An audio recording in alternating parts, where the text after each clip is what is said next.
Hello again. This is the Mike Siver Show. We're talking about No Fences with Ernest Spencer.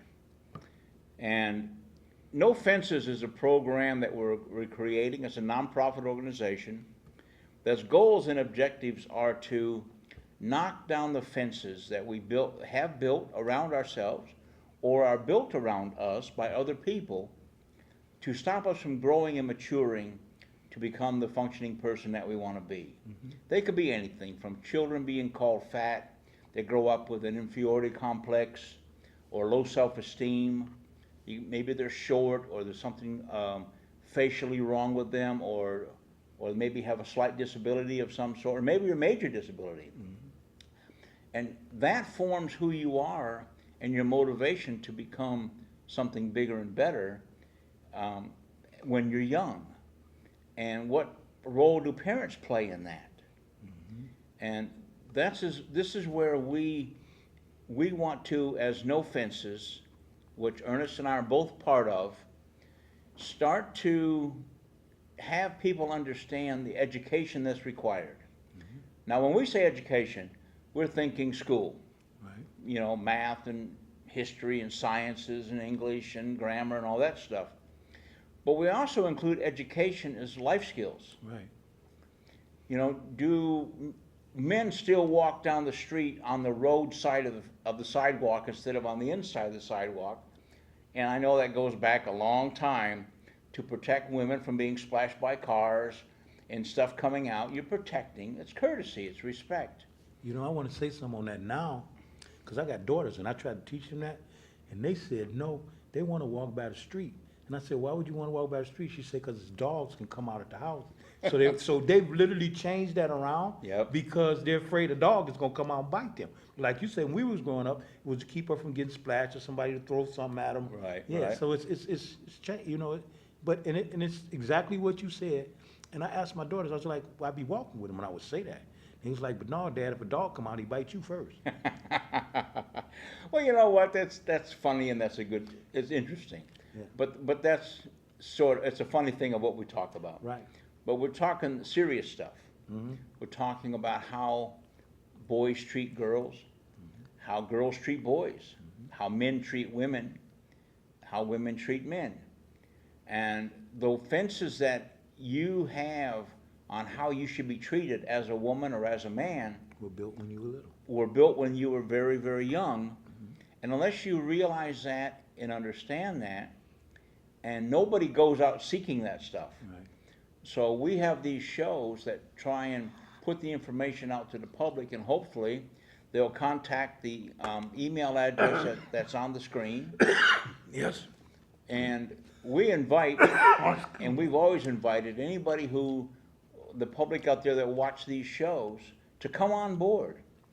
Come up here and talk to us. If you want to be on the show, you want to talk to me or talk to Ernest or question something we're talking. Right. Or enlighten us on something we maybe Missing. are missing in this, and we're welcome to have that. Please contact us and come on the show.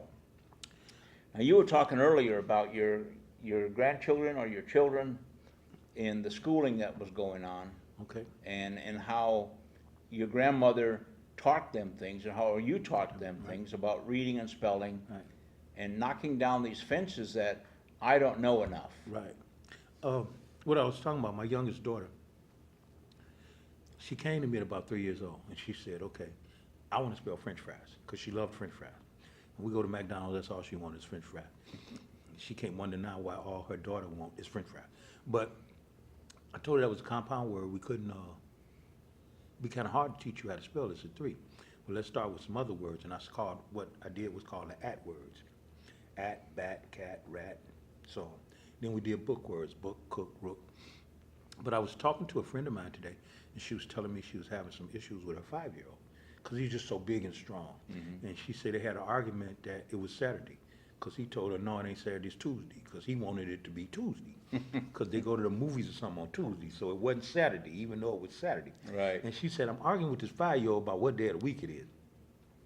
But she, you said something about inferiority complex. I used to have a complex when I was growing up. My dad wasn't a good man. And he used to always tell me, you're going to be just like your dad. You look just like your dad. You're going to be like him. You're going to be like him. And he told me that for years. Excuse me. And my therapist told me today, she said, you do such great work and stuff with kids, and you won't take credit for it, even though you've done some of it. It's a gift from God that you're allowed to do this. But I told her about collecting coins. I said, get your son to collect coins. Get some coin books. And, you know, it'll keep him occupied. He got to go through 200 pennies to find one with a letter D on it or a letter, Right. you know. Right. And it was something I didn't learn until I was 20-something. My brother-in-law, when I moved to Kalamazoo, taught me that. Well, when I moved from Chicago to Michigan, and he taught me that, and I pass it on. So it's things that you could pass on, things that you could give to kids, even at a young age, that encourages them to continue to learn and to go forward. And I mentioned in the first show that we did tonight about my oldest daughter, who struggled in middle school. Now she's in Africa. She'll be there for the next 2 weeks.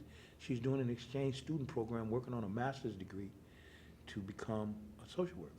Wow. And, you know, following what you talk about and what we talk about is and I got to get back to the no fences, because with your daughter in Africa, she's knocking down all kinds of fences. Yes, she is. And that's important for her to remember that and bring that back. Right. But we're talking about parenting on these shows, about the parenting skills that you gave your children to be able to allow them to grow. You learned that when you were young. Right. And you're an exception to the rule, I think, in a lot of cases. Yes. You are, because so many people have this inbuilt, like I did, because we grew up on the wrong side of the tracks. And we were poor and poverty all through our lives, and welfare state kids and welfare state family, and state paid our bills and did this kind of stuff. Well, that's a stigma that stays with you, and if you're not taught that that's only temporary, that you can grow out of that, you can educate your way out of that, you can educate your way by life skills out of that. I'm not good enough. My self-esteem is too low. When I was growing up, they called what we call welfare now, they called ADC. Right. Aid to Dependent Children. Right. And my father wasn't around. And my mother had a lot of pride. She would take stuff, but she had to earn it. She always taught us we had to earn it. And I remember they used to call it after dad cut out. That's Right, yeah. So, you know, I grew up, or just today, really, my therapist told me, she said, Ernie, you've done a lot of things, but you don't, she didn't say I don't take credit. She said you always have a story of some way where you learned these things from your uncles, your aunts, your grandmother. Right. Or people in the school system, and you passed that on.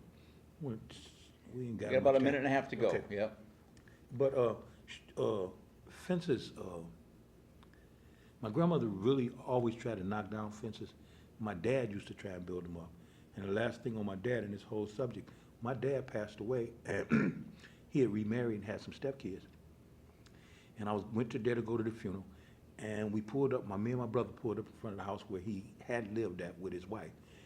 And his stepkids got up and started walking in the house backwards when I got out of the car, because I looked so much like my dad.